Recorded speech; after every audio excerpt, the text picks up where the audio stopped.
Bergoglio, maître maçon de l'église de Satan. Le Seigneur soit loué et avançons avec Marie. Mes chers enfants, la première phrase qui me vient à l'esprit pour commenter cet affreux spectacle qui apparaît invraisemblable au cœur de la foi catholique, car c'est l'Église qui a été touchée à son cœur, c'est Babylonie. On voit partout dans ces images de la confusion et du chaos qui viennent de Satan. Nous avions dit précédemment que cette célébration idolâtre de Pachamama a représenté l'acte officiel de la consacration de la fausse église de Bergoglio à Pachamama. Cette fausse église a été prévue par les prophéties que nous répéterons ce soir, et c'est l'église de Satan. Il fallait s'attendre à une réplique du diable. Dans le dernier assaut contre Dieu, l'antidessein de Lucifer prévoyait que son fils, l'Antichrist, devait avoir à sa disposition, comme Jésus, de son Église. Cette Église doit être, comme l'a décrite Monseigneur Fulton Sheen, le corps mystique de l'Antichrist. Ici, comme pour tout le reste, c'est une tentative antagoniste et antithétique à Dieu et à son dessein salvifique. Jésus-Christ a fondé son Église, l'Antichrist doit fonder l'anti-Église. Le Christ est l'Antichrist, l'Église est l'anti-Église.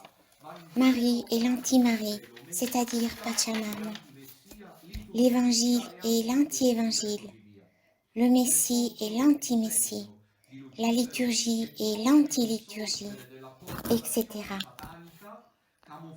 Dans cet anti-dessein de Lucifer, c'est l'apparition de la corporation satanique, masquée comme la vraie Église, qui devra précéder de peu à travers un faux pape ou un antipape qui aura les caractéristiques du faux prophète annoncé en Apocalypse 13. L'anti-Église est décisive pour l'apparition de l'Antichrist. Il aura besoin de cette succession plus ou moins consciente qui lui permettra d'arriver au pouvoir religieux auquel il brame. Les prophéties, et en particulier le troisième secret de Fatima, annoncent clairement l'avènement de cette anti-Église qui, même si apparaît comme l'Église catholique, est toutefois le corps mystique de Satan. Avec le troisième secret de Fatima, la corporation maçonnique sataniste du Vatican a tremblé.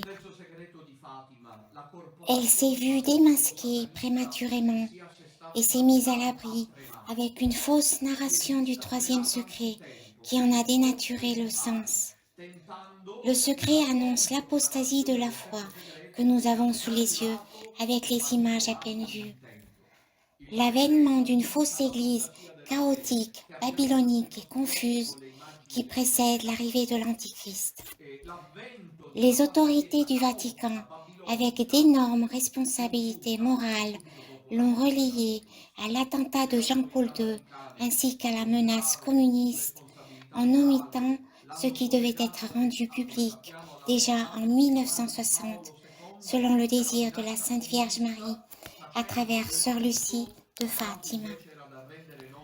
Le texte original parvenu au journaliste espagnol José Zavala, dont l'expertise de la calligraphie en démontre l'authenticité, parle d'un faux pape avec les yeux du diable. Mais nous avons d'autres surprenantes prophéties qui annoncent la naissance d'une fausse église au service de l'Antichrist. Nous allons vérifier si cette anti-église est déjà visible et surtout comment s'en démarquer. Si Léon XIII, en 1884, a vu l'Église attaquée par les forces de Satan, auxquelles nous devons la prière de Saint Michel Archange, c'est seulement avec l'avènement du modernisme combattu par Saint Pie X que nous assistons à un assaut sans précédent à la pureté de la foi catholique et à l'intromission occulte de la maçonnerie dans les hiérarchies ecclésiastiques. Toujours Saint Pio X écrira un jurement antimoderniste pour obliger les ennemis masqués en hommes d'église à se démasquer. Malgré les pontificats lumineux, surtout de Saint Pio XII de 1939 en 1958, la maçonnerie ecclésiastique a réussi à s'organiser et sans hâte est arrivée aux pantoufles du pape, expression du Saint-Frère Pio da Pietrelcina. Elle a agi dans l'ombre pour placer aux côtés du pape les grégaires de Satan. La Sainte Vierge avait demandé que le secret de Fatima soit révélé en 1960, vraisemblablement le moment où la panthère noire, la maçonnerie, s'insinue comme jamais auparavant dans les hiérarchies de l'Église pour préparer l'assaut et la conquête de Rome. Selon les déclarations de Père Malachi Martin, Sœur Lucie avait appelé ces maçons les partisans du diable. Lentement, mais inexorablement, la conquête de Rome était seulement une question de temps. Les déclarations surprenantes du cardinal belge Godefil Daniels, disparu en mars 2019, ont percé une faille dans le système inoxydable et secret de la maçonnerie qui a travaillé dans l'ombre pour la construction d'une fausse église. Le prélat belge a déclaré spontanément et publiquement l'existence d'une mafia de Saint-Gall, nom de la ville suisse, où régulièrement se réunissait un groupe de cardinals très influents. Les prélats interpellés, malgré une mensongère déclaration de la salle de presse du Vatican du 1er décembre 2014, qui annonçait un démenti, ont en réalité confirmé l'existence de cette obscure société maçonnique, en faisant des noms, des dates et en révélant les intrigues. Le cardinal Daniels a inévocablement divulgué leur projet déjà en 2005, à la mort de Jean-Paul II, de placer sur le trône pétrinien leur candidat Jorge Mario Bergoglio. Nous l'avons vu avancer en se poivasant dans ce théâtre idolâtrique de Pachamama au cœur du catholicisme. Un prélat sans scrupules, des réformes progressistes et maçonniques. Manqué une première fois, la coupole maçonnique a travaillé ensuite pour obliger Benoît XVI lentement à un isolement moral et pastoral pour arriver à ses démissions. Avec cette victoire, il a été un jeu d'enfant piloté et orchestré le conclave de mars 2013 pour imposer la candidature décidée auparavant de Jorge Mario Bergoglio. Ainsi, tandis que les manœuvres du préconclave ont invalidé l'élection et obligé les prélats complotistes à remédier à la excommunication late sententia selon les normes de la Constitution Universi Dominici Greci de Jean-Paul II, qui interdit toute forme d'accord, valable aussi pour le pape François. Il faut souligner qu'il manquait les conditions normales prévues par le Code du droit canonique pour que les démissions de Benoît XVI soient réellement valides. En effet, il n'était pas libre. Le scandale Vatilix, la fermeture des comptes bancaires dus suite par le Vatican, la trahison du majordome qui fouille dans ses documents personnels, la campagne de diffamation contre son frère, Monseigneur Georges Ratzinger, faussement accusé de coopération dans une affaire de pédophilie à la chorale de Regensburg où il était professeur. La croissante ghettoisation au Saint-Siège où Benoît XVI savait qu'il ne pouvait plus se fier de personne. Par conséquent, il ne pouvait plus gouverner. La déformation de la presse internationale au détriment de ses discours, l'inculpation au tribunal des droits humains de Strasbourg, le feu islamique déclenché par son discours à Regensburg, déformé lui aussi, et d'autres événements plus ou moins connus confirment que Benoît XVI n'a pas librement démissionné. Elle reste donc invalide. À cela, on doit ajouter que selon le droit canonique 332, paragraphe 2, le pape, pour démissionner, doit écrire un document où il précise qu'il laisse le munus pétrinien, et cela sans erreur. L'acte sera autrement invalide et nul. La déclaration du 1er février 2013, accompagnée par un coup de foudre tombé sur le dôme de Saint-Pierre, est apparue erronée sur le plan formel, un fait plutôt singulier pour un homme précis comme Benoît XVI, et aussi manquant du terme décisif du munus, qui n'y comparait pas. Les premiers suspects sur un pape entravé, obligé à démissionner par la coupole maçonnique sataniste, ont été confirmés par les suivants choix inexplicables de Benoît XVI. Il ne s'est pas dévêtu de la soutane blanche, en disant alors qu'il n'en avait pas d'autre à disposition. Sa signature du pape régnant, P.P. Sa demeure dans les murs du Vatican embarrassante et lourde pour Bergoglio. Une constante intervention publique sur des événements décisifs pour l'Église, comme le célibat ou la pédophilie, quand au contraire il avait dit qu'il aurait gardé le silence. Et enfin, qu'à plus de 95 ans, il est encore en vie, confirme l'hypothèse d'un Saint-Siège entravé. En même temps, depuis la loge de Saint-Pierre, le 13 mars 2013 apparaissait le nouveau faux pape François avec son fameux « Frères et sœurs, bonsoir ». Il savait être l'usurpateur du trône pétrinien en acceptant le rôle de traître de l'Église et de manipulateur des occultes stratégies maçonniques satanistes.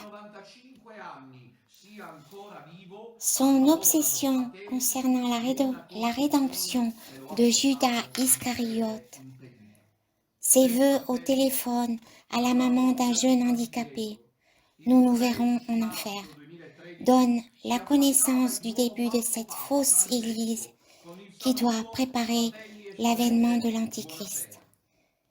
Les coupes levées, le champagne débouché, les flagrantes fêtes cachées au Vatican, l'exultation des rédactions journalistes, les satisfactions des centres du pouvoir mondain ont signé la victoire après de nombreuses années de la maçonnerie.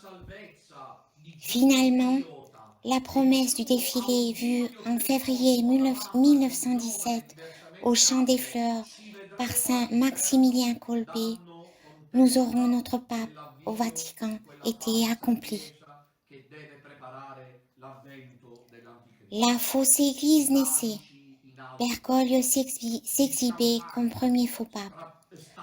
Le soulignement décisif est que l'assaut maçonnique sataniste n'a pas seulement conquis le trône pétrinien qui doit être libéré, mais a aussi inauguré la fausse église prévue par les prophéties, c'est-à-dire a donné naissance à la corporation pseudo-ecclésiastique de Satan dont Bergoglio est le maître maçon, le faux leader.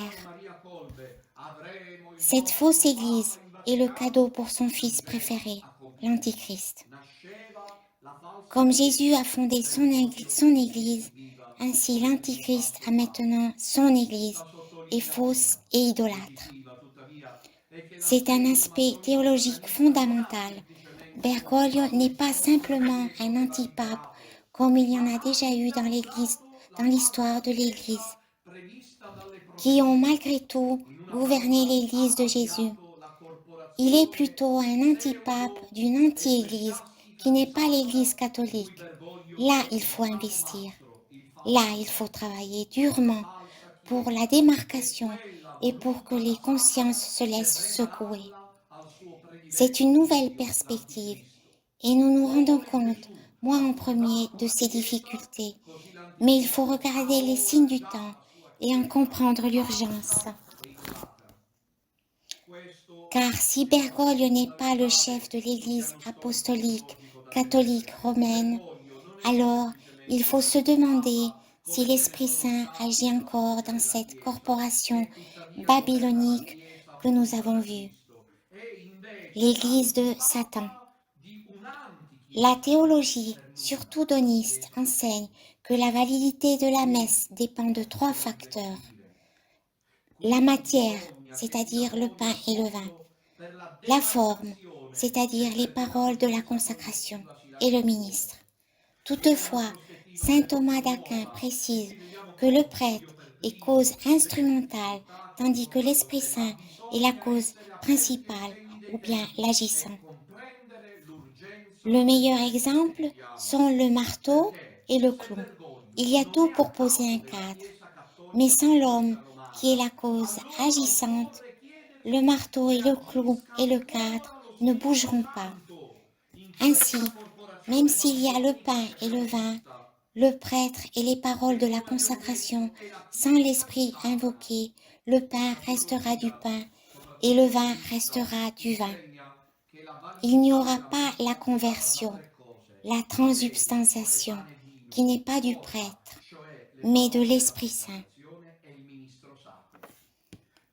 Si l'on ouvre finalement avec courage les yeux, sans se laisser piéger par la peur des représailles canoniques, et l'on prend conscience, une fois pour toutes, que celle guidée par le faux pape n'est pas l'Église catholique, même si elle est à Rome, au Vatican, et n'est pas non plus une église schismatique comme les églises orthodoxes ou encore hérétiques comme les églises de la Réforme, où malgré tout il existe encore une action salvifique de l'Esprit Saint. Elle est simplement et tout court l'église de Satan, la corporation maçonnique satanique au service du nouvel ordre mondial et en conséquence l'église de l'Antichrist. La question à se poser naturellement est si l'Esprit Saint, pour les caprices des Unacum et pour les acrobaties des vendus à Bergoglio, c'est-à-dire les désappointés qui restent en communion avec le faux pape et vraisemblablement avec son invalide successeur, peut encore être opérante et agissante dans ces sacrements. Parce qu'alors, il faudrait envisager une action antagoniste de la part du sujet, qui est personne divine, donc infaillible, c'est-à-dire l'Esprit Saint, qui viendrait d'un côté où existe encore l'Église catholique fondée par Jésus-Christ et soutenue par Benoît XVI, et de l'autre où se trouve la fausse Église de Pachamama, celle de Babylonie, du mois d'octobre 2019, fondée par Satan et tenue par un faux pape qui ouvre la route à l'Antichrist. C'est ce qu'il faut considérer. Celle que Bergoglio conduit apparaît encore l'Église catholique. C'est l'habilité de la coupole maçonnique.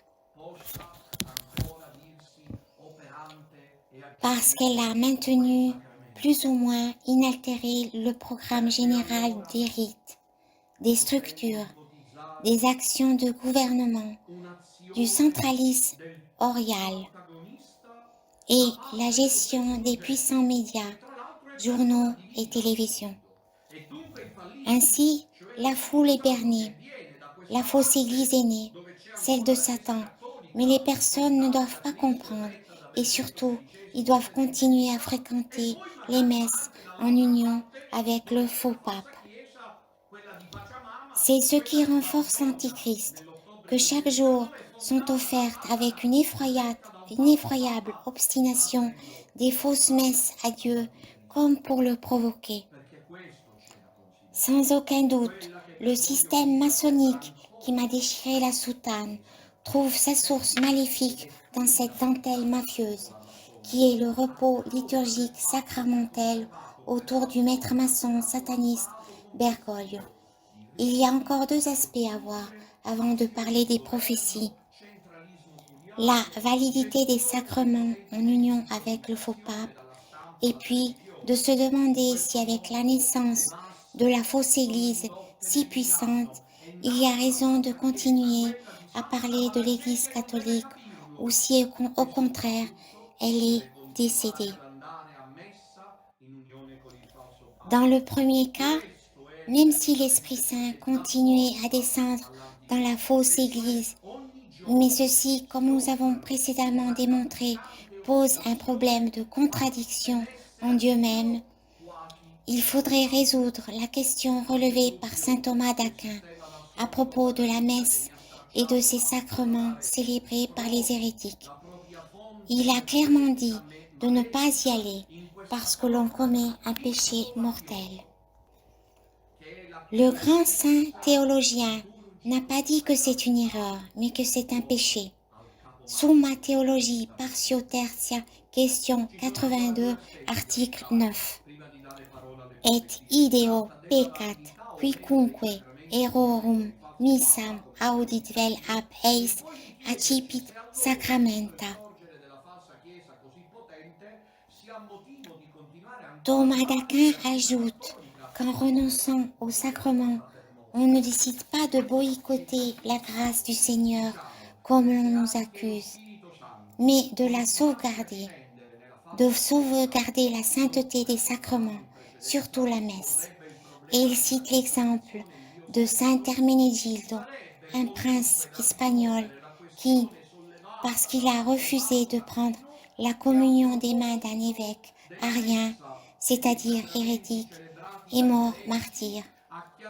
Mais aussi en France, pendant la saison terrifiante de la Révolution, les Français catholiques des campagnes refusaient la messe et les sacrements dispensés par des prêtres apostats, parce qu'ils avaient signé la Constitution. Ils préféraient attendre les prêtres clandestins, réfractaires, qu'ils avaient jugés dignes, car ils n'avaient pas cédé au risque de leur vie, à l'apostasie rampante. Au IVe siècle, avec saint Athanase, a été écrite la page la plus célèbre de résistance chrétienne aux sacrements dispensés par les hérétiques. Le puissant Léon d'Alexandrie parle aux croyants pour les inviter à ne pas aller à la messe célébrée par les Ariens. Et ainsi, il a sauvegardé la pureté de la foi catholique chrétienne. Saint Basilique le Grand, dans une de ses lettres, raconte des fidèles qui, pour assister à la messe célébrée par un prêtre ou un évêque non-arien, parcouraient des centaines de kilomètres, souvent sous un soleil cuisant ou sous une pluie battante, malgré qu'ils avaient à disposition dans leur village la messe gérée par des prêtres hérétiques. Comme nous voyons, l'histoire se répète, et même si les sacrements en union avec le faux pape étaient valides, et demain l'Église enseignante, pas l'hérétique, le confirmait, nous serions prêts à rétracter notre thèse. Le mérite resterait, car il ne faut pas fréquenter la messe des hérétiques, qui en plus est idolâtre. Dans les deux cas, c'est un péché mortel, aussi bien que la messe soit valide, car l'Esprit Saint descend dans la fausse église maçonnique sataniste, mais aussi si elle ne l'était pas. Devant la croissance de cette fausse église, qui naturellement a le soutien du monde, l'autre aspect regarde les conditions de survivance de l'Église catholique éternelle, celle fondée par Jésus-Christ. Pourrait-elle disparaître pour toujours avec la mort de Benoît XVI? La réponse est naturellement négative, car l'Église, même avec une nouvelle forme qui toutefois copie celle des origines, continuera à exister de la manière des catacombes et clandestines. Ici, nous avançons rapidement aux prophéties qui incroyablement se ressemblent. Il y aura encore l'Église catholique, qui après Benoît XVI sera conduite par le grand prélat, avec lequel augmentera l'assaut final au point qu'il est déjà possible de l'identifier avec Petrus Romanus, du moine Malachia, et surtout, il y aura un petit reste décis et obstiné qui tiendra allumée la torche de la foi authentique. Combien d'entre vous j'ai devant les yeux en ce moment? Vous êtes mon réconfort. Ils m'ont arraché l'habit, mais ils ne peuvent pas m'arracher les âmes, qui au contraire en ce moment se serrent à moi. Nous sommes prêts à mourir, elle me chante. Il semble que la fausse Église soit capable de s'arroger le rôle de l'Église officielle, tandis qu'en réalité, les élus se marqués du sceau de la salvation répandue dans tout le monde savent la vérité et restent avec Benoît XVI. Le pape lui-même, en tant que théologien, le jour de Noël, en 1969, au microphone de la Hessischer Rundfunk, a annoncé cette saison de survivance minimale quand il a réalisé les critères d'une authentique prophétie. Ratzinger disait en 1969. Il émergera une église qui aura beaucoup perdu. Elle deviendra petite et devra repartir plus ou moins à son origine. Une prophétie, celle-ci de Ratzinger, impressionnante. Il n'aurait jamais imaginé en être l'acteur principal. Elle ne sera plus dans les bâtiments qu'elle a construits avec la diminution des fidèles, parce qu'il y a Pachamama. Le texte prophétique continue en disant que l'Église deviendra plus spirituelle, plus pauvre, et sera constituée par un petit troupeau qui conservera la foi. Parlons donc de ces prophéties de cette Église de Satan. Je voudrais tout d'abord citer un texte récent du cardinal Pacelli, secrétaire du Saint-Siège, qui deviendra pape avec le nom de Pio XII et qui sera le premier à se confronter avec le troisième secret de Fatima. C'est un document surprenant car il évoque des innovateurs qui veulent transformer l'âme de la foi catholique, les modernistes qui deviendront les maçons satanistes, conspirateurs qui circulaient déjà alors dans les corridors du Vatican. Le secret est évoqué comme un danger pour l'Église, pas pour le monde, et surtout, il détient un présage sur la crise profonde de la foi.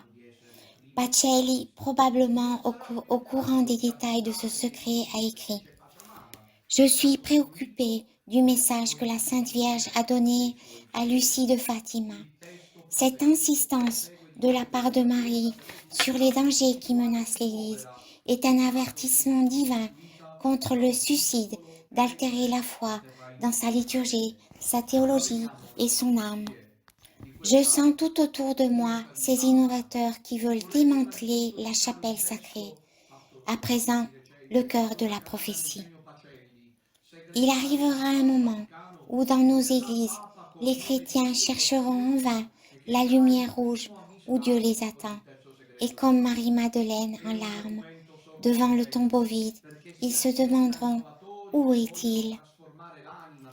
Cette flamme qui s'éteint est présente dans les messages de la Vierge du Bon Succès du XVIIe siècle en Équateur et aussi dans le message des Trois Fontaines à Bruno Cornacchiola, quand la Sainte Vierge dit que l'Église serait devenue veuve. Enfin, personne, comme le troisième secret de Fatima, a prophétisé l'avènement d'une fausse Église, à mon avis, comme Anne-Catherine Emmerich. une religieuse augustinienne, mystique et voyante qui a vécu entre le XVIIIe et le XIXe siècle.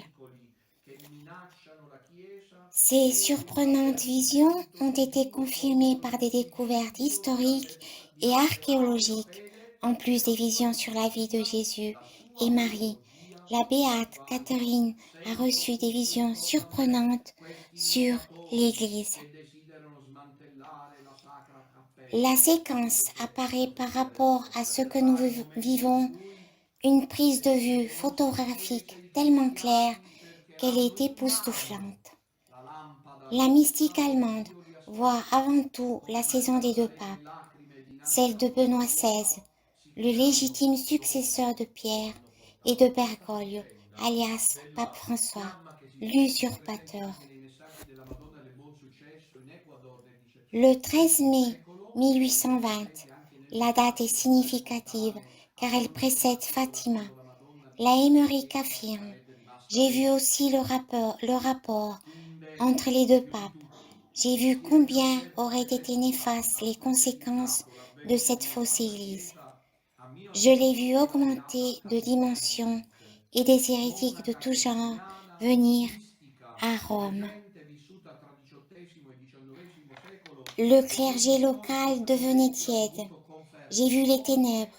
J'ai vu de nombreuses églises fermées. Partout de grandes douleurs, guerres et effusions de sang. Des détails décisifs émergent encore. L'existence des deux papes est reliée à la fausse Église. Ainsi, il est clair que l'un des deux papes est faux et conduit l'Église de Satan. Cette corporation augmente rapidement et devient une manifestation de toutes les hérésies à Rome. Surtout, elle s'étend et persécute tous ceux qui ne s'y homologueront pas. Cette fausse Église est le résultat de trames obscures des maçons satanistes infiltrés dans l'Église. Le 12 septembre 1820, la Émeric affirme: j'ai vu encore une fois que l'Église de Pierre était minée par un projet élaboré par la secte secrète, tandis que les tempêtes l'abîmaient.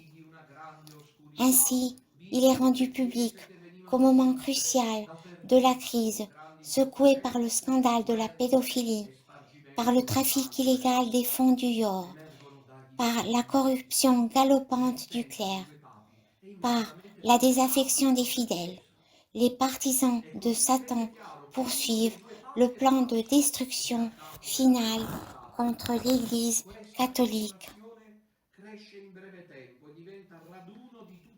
Le meilleur identikit qui photographie la drôle d'église de Satan gouvernée par le maître maçon Bergoglio est donné par cette vision du 12 septembre 1820. La fausse église y est à nouveau décrite de manière applicable à nos jours. J'ai vu une étrange église construite contre toute règle. Il n'y avait aucun ange à la veiller. Dans cette église, rien ne venait du ciel. Nous avons vu ces images. Catherine ajoute encore: il y avait seulement des divisions et chaos. Il s'agit probablement d'une création humaine qui suit les modes, comme la nouvelle église hétérodoxe de Rome. La mention à sa construction sans les anges et sans le ciel, c'est-à-dire seulement humaine, est impressionnante, ainsi que son climat chaotique et confus, comme par exemple on voit en suivant les horribles séquences antiliturgiques à Saint-Pierre de Pachamama. C'est une fausse église qui suit les modes du monde, c'est-à-dire épouse l'agenda global syncrétiste des puissants pouvoirs mondiaux. Et surtout, qui engage Rome à travers les démissions d'un vrai pape et la possession d'un faux pape. La succession des images et des détails est pressante et la réalité actuelle. La Émeric affirme encore: j'ai vu de nouveau l'étrange église qui venait construite à Rome. Il n'avait rien de saint en elle. Dans cette étrange église, tout le travail était mécanique. Tout était construit suivant la raison humaine. J'ai vu tout genre de personnes, choses, doctrines et opinions. Donc la fausse église n'a rien de saint, dit Catherine. Elle manque de l'action de l'Esprit Saint, car c'est lui qui sanctifie. De plus, tout se déroule selon un plan prédéfini, et les doctrines et les opinions dont la voyante allemande parle sont sans doute une référence inéquivocable à l'agenda apostat de Bergoglio. Amoris Laetitia, tous frères, et c'est le même staff maçonnique sataniste qui l'accompagne dans cet effort patient et caché de piocher la vraie Église. Entre août et octobre 1920, les visions sur cette fausse Église augmentent. Maintenant, Catherine voit l'affrontement et le projet qui avance grâce à la secte secrète pour conquérir Rome. Surtout, pour la première fois, la fausse Église bizarre et extravagante est reliée à l'avènement de l'Antichrist. À l'aube de cette fausse Église est liée son arrivée. Le pouvoir de séduction avec lequel il tient en laisse des millions de croyants, même si désappointés et consternés, lesquels restent en union avec le pape François, en est la preuve. Il doit maintenant entreprendre la saison du martyre qui ne sera pas de sang, mais morale et spirituelle. J'ai vu les sectes secrètes miner sans pitié la vraie Église. À côté de celle-ci, j'ai vu une horrible bête qui sortait de la mer. Apocalypse 13. L'Antichrist. Dans le monde entier, les personnes bonnes et dévouées, surtout le clerc, étaient harcelées et emprisonnées. J'ai eu l'impression qu'ils seraient martyrs un jour. Là, nous répétons que la prison et le martyre sont à comprendre moralement. Mais quand il apparaît, suivant la séquelle de ces visions, que le bataillon sataniste chante sa victoire, après une saison douloureuse d'un gouvernement faux et apostat, arrive l'inattendue réplique de Marie. C'est comme si la Vierge quittait physiquement le ciel dans cette phase pour nous rejoindre. Quelle maman, si l'enfant est à l'hôpital, reste à la maison. Elle court immédiatement à l'hôpital. La maman a quitté le ciel. Elle est avec nous. Je voudrais vous dire ce soir quelque chose qui sera une prochaine catéchèse. Aucune génération peut expérimenter la présence physique de Marie comme nous. La Sainte Vierge est ici avec nous, physiquement avec nous. Elle a quitté le ciel pour quelque temps, et si elle pouvait, elle se réincarnerait. La Sainte Vierge prend soudain le contrôle et guide la résistance catholique. La vision de la Émeric, qui décrit la réplique mariale contre l'insolence du faux pape, de la fausse église, de la corporation satanique, antichrist, et ce qui est de plus charmant que l'on peut lire. Écoutons. Quand l'église, c'est Catherine là, presque toutes avaient été détruites, et quand seulement les sanctuaires et les autels étaient debout, j'ai vu entrer dans l'église les dévastateurs avec la bête, c'est-à-dire l'Antichrist. Toutefois, là, il rencontrait une dame d'une noble grâce qui portait dans son ventre un enfant et marchait lentement. À cette vue, les ennemis étaient terrorisés. Ici, nous avons del tout, falso papa, della tout, falsa tout. chiesa, della corporazione satanica Et la anticristo bête e n'a siamo plus noi, réussi à Dio faire un seul sposa pas di en Dio, avant. ascoltiamo. Elle La falsa propulsa chiesa, son cou bella vers questa, la la femme, maggior parte comme pour della la dévorer. distrutta, Mais la femme se lasciando solo i retourna. santuari e gli altari che Alors erano j'ai vu la bête qui riempiti s'enfuyait à di nouveau vers la cadaveri mer di d'où elle gente, venait, i et les devastatori della ennemis bestia, s'enfuirent fantastico. dans la pagaille. Là essi incontrarono Puis j'ai vu tutti de gli loin un altatosi, homme sur un cheval blanc, un c'est-à-dire le nobile Christ, le contento che Kyrios, portava in le mezzo un vainqueur, bambino e et j'ai vu camminava l'église lentamente. rapidement Questa reconstruite, vista et elle i était nemici plus erano belle qu'auparavant. terrorizzati. C'è Le tutto, message est très c'è clair et tutto. consolant. E la Au bestia défi lo de Satan riempì qui tanto construit à travers le maître maçon Essa Bergoglio voltò sa il suo propre volto église, verso la donna convaincu pulita de e réaliser rizzata, ma ce la projet donna sbuttò. sans Allora aprì empêchement, la bestia che c'est fuggeva di Marie nuovo qui verso il répond mare da soudainement. dove era venuta.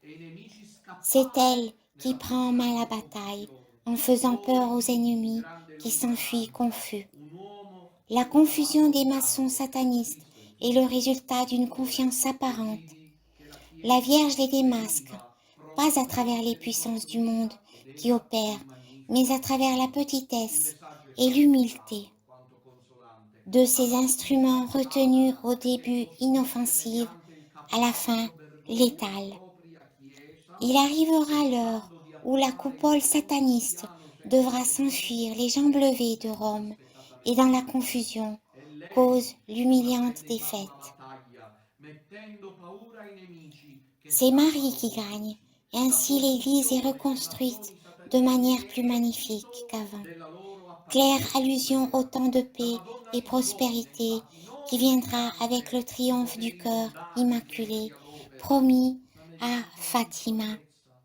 e l'umiltà dei La suoi menace pour studenti, les di ennemis de questi l'Église est intelligenti e entièrement là. comprensivi À la e fin, infine mon cœur ribellissimi immaculé leali. triomphera.